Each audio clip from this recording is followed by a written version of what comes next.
Good morning everyone. কেমন আছো তোমরা? আশা করছি তোমরা যে যেখানেই আছো সুস্থ আছো, ভালো আছো। আমরাও বেশ ভালো আছি। তো দেখো, সকালে উঠে ফার্স্ট যেটা কাজ করি আর কি, মানে বাসি কাজকর্ম তো হয়েই যায় সকাল সকালই। তারপরে চা খেয়ে নিয়েছি, মানে চা বানিয়েছিলাম লাল চা। এই যে 3 জনে 3 কাপ লাল চা। মেয়ে যদিও বা না লাল চাটা খেতে চায় না। কি বলো তো, ওকে আমি করে দিই মাঝে মাঝে দুধ চা স্পেশাল করে, ভালো করে এলাচ টেলাচ দিয়ে ভালো করে সুন্দর করে, যেরকম করে বানায় না চায়ের দোকানে, সেরকম করে মাঝে মধ্যে বানিয়ে দিই। আর যখন আমরা লাল চা খাই তো সাথে ওকেও দিই, কারণ আবার ওর জন্য আবার বানাবো। তা বেশিরভাগ দুধ চাটা ওকে বিকেলবেলা করেই দিই।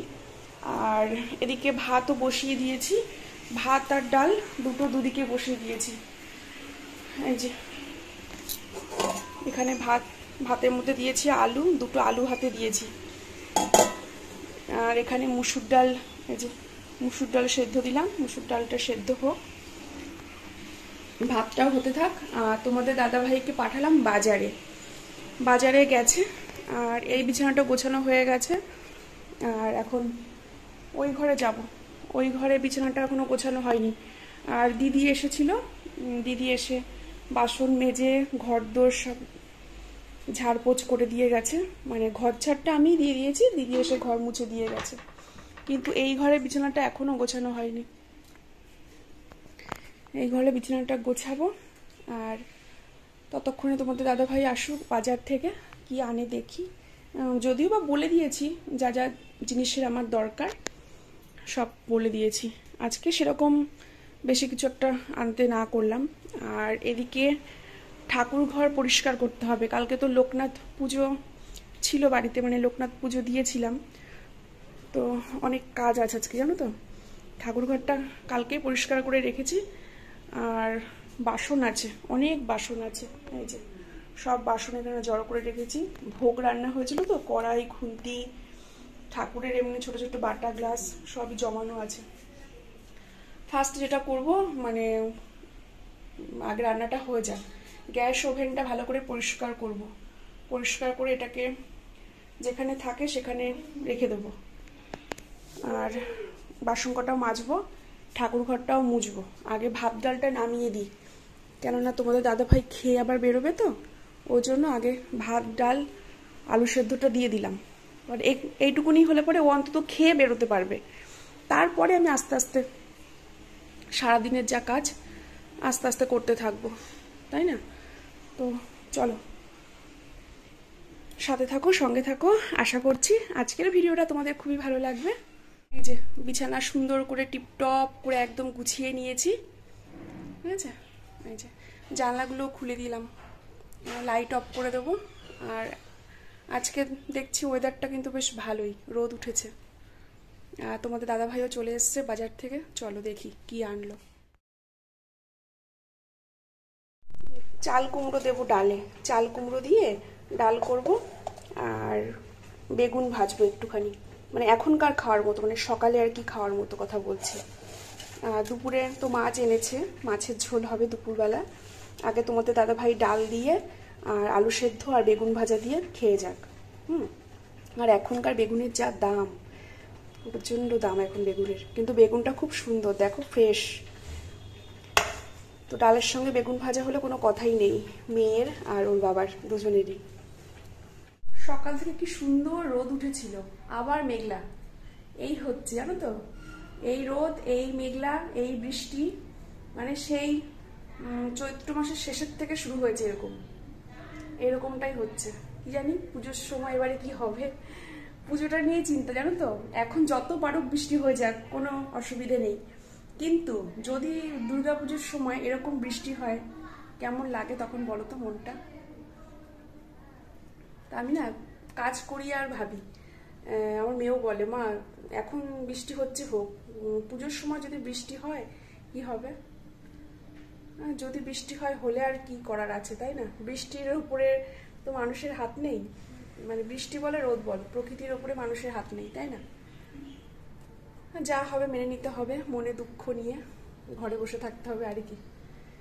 চলো, এদিকে রান্না বান্না অনেকটা এগিয়ে নিয়েছি, দেখতেই তো পেলে। সকালে ভাত করলাম, বেগুন ভাজলাম, আলু সেদ্ধ দিলাম, চাল কুমড়ো দিয়ে ডাল হলো। আর তারপরে মাছ ভেজে রেখেছি, মাছের আলুও ভেজে রেখেছি। আর পেঁপে নিয়ে এসেছিল তোমাদের দাদাভাই, পেঁপে আনতে বলেছিলাম জানো তো। মানে কদিন ধরে না পেঁপে আর আলু দিয়ে যে একটা কষা কষা তরকারি হয় না, ওটা খেতে ইচ্ছে করছে ভীষণ। তোমরা হয়তো শুনে ভাবে বাবা এই আবার কি খাওয়ার, যে দিদি ভাইয়ের পেঁপে আলুর তরকারি খেতে ইচ্ছা করছে। লোকে তো মাছ মাংস খেতে ইচ্ছা করে বা অন্যান্য জিনিস খেতে ইচ্ছা করে, তাই না, কত রকমের মাছ। কিন্তু জানি না কেন জানো তো, আমার না পেঁপে আলুর তরকারিটা ভীষণ ভালো লাগে, ভীষণ। মানে যদি ডাল হয় তো কোনো কথা নেই, ডালের সঙ্গে পেঁপে আলুর তরকারিটা ভীষণ ভালো লাগে। মানে নিরামিষভাবে ওই যে জিরে বাটা আদা বাটা দিয়ে একটুখানি কাঁচা লঙ্কা বাটা দিলাম, ওই মশলাটা পেস্ট, মানে জিরে আদা কাঁচা লঙ্কা তিনটে পেস্ট করে তরকারিটা করব। আর নামানোর সময় হচ্ছে একটুখানি ঘি আর একটুখানি গরম মশলা গুঁড়ো হোক বা গরম মশলা বাটা হোক ওপর থেকে ছড়িয়ে দেবো।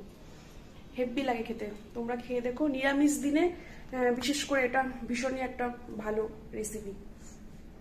মানে যদি ডাল থাকে, যে কোনো ডাল, ডালের সঙ্গে পেঁপে আলুর তরকারিটা খুব ভালো লাগে খেতে। তো এদিকে পেঁপে আলুর মানে একটা ভাপ দিয়ে রেখে দিলাম, আলু আর পেঁপে কেটে হালকা একটুখানি ভাপ দিয়ে রেখেছি।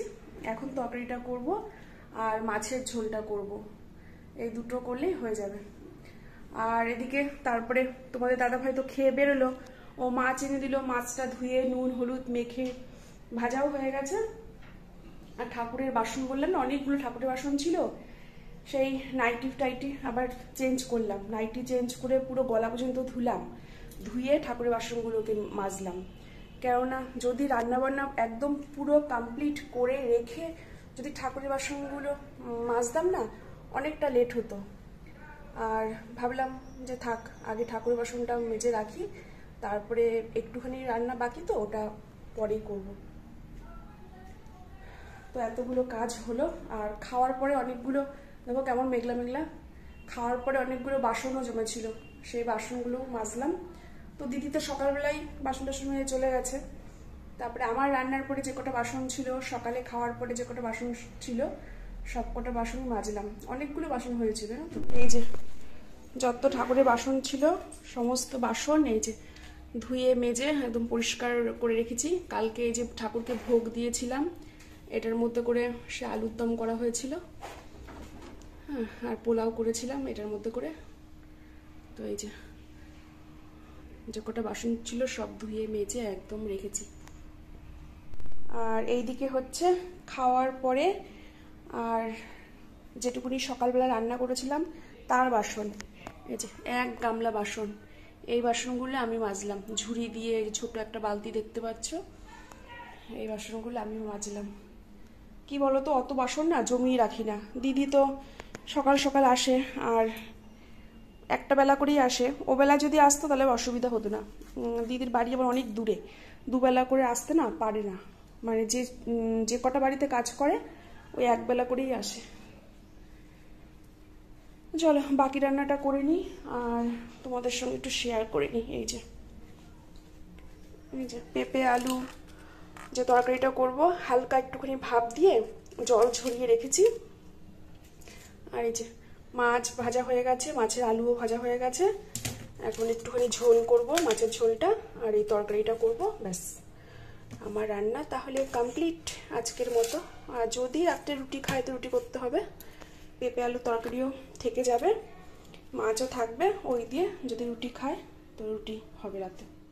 মেঘ মেঘ করছে, কিন্তু অনেকগুলো জামা কাপড়ও রয়েছে, ভাবছি কাচবো কি কাচবো না। আজকে আবার যদি না কাচি না, তাহলে একদিন না কাচলে জমিয়ে রাখলে আবার জমে যাবে। মানে আজকেরটা আবার কালকেরটা কি যে করি সেটাই ভাবছি।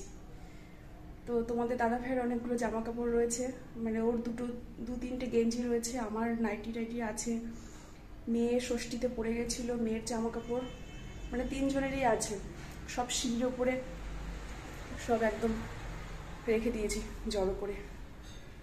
তো একবার দেখছি হালকা হালকা রোদ উঠছে, আবার দেখছি মেঘ করছে, এই নিয়ে টেনশনে পড়ে গেছি কি করব, মানে কাচবো না কাচবো না, কি করব বলো তো, কি করা যায়।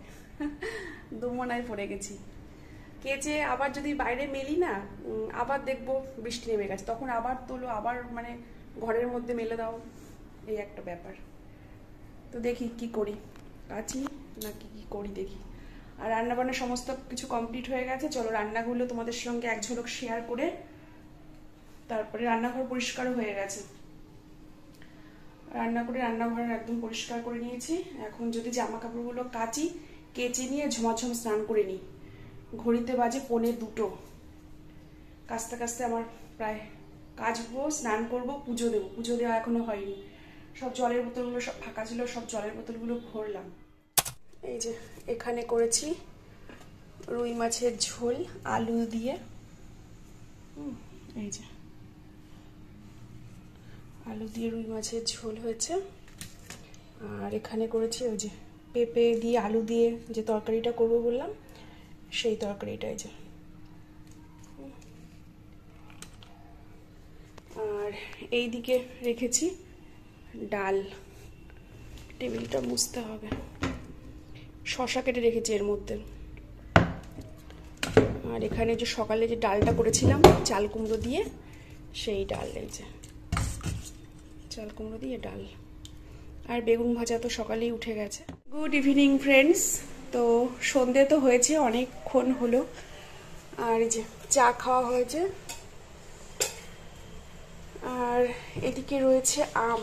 তোমাদের দাদা ভাই নিয়ে এসছে আম। এই দেখো 3খানা আম নিয়ে এসছে। আর ঠাকুর ঘরেও রয়েছে একটা আম, জানো তো, কালকে ঠাকুরের জন্য আনা হয়েছিল, লোকনাথ পুজোর জন্য। ঠাকুর ঘরেও রয়েছে আম, তো ওই জন্য অল্প করেই নিয়ে এসছে। আর কি বলতো, আম যদি আনতে বলি, মানে আনতে আমি বলি না, নিজের ইচ্ছে করেই নিয়ে আসে, কিন্তু এত বেশি করে আনে যে নষ্ট হয়। ওই জন্য বলেছি বেশি করে আনার দরকার নেই, অল্প অল্প করে আনবে, খাবো, শেষ হবে আবার আনবে, এরকম। ঘরের মধ্যে ফ্রিজে জমিয়ে রেখে না লাভ নেই, অনেক আম নষ্ট হয় এতে করে, জানো তো। আর তোমাদের দাদাভাই তো এখন বেশি একটা আম খাচ্ছে না, ওই তোমার সুগারের জন্য, মানে খায় অল্প স্বল্প আর কি। তো যাই হোক, আমগুলো এখন কাটবো। আর এরকম ঠিক শক্ত শক্ত আমই না আমার মেয়ে খেতে খুব পছন্দ করে, মানে নরম হলে খেতে চায় না। আমিও ঠিক তাই, মানে আম কাটবো তো এরকম বেশ শক্ত শক্ত আমগুলো থাকবে। তো যখন আম কিনতে যায় আমি না বলে দিই, জানো তো, যে শক্ত শক্ত দেখে আম আনবে। তো চলো কেটে নিই আমগুলো। এই যে এক থালা আম কেটেছি।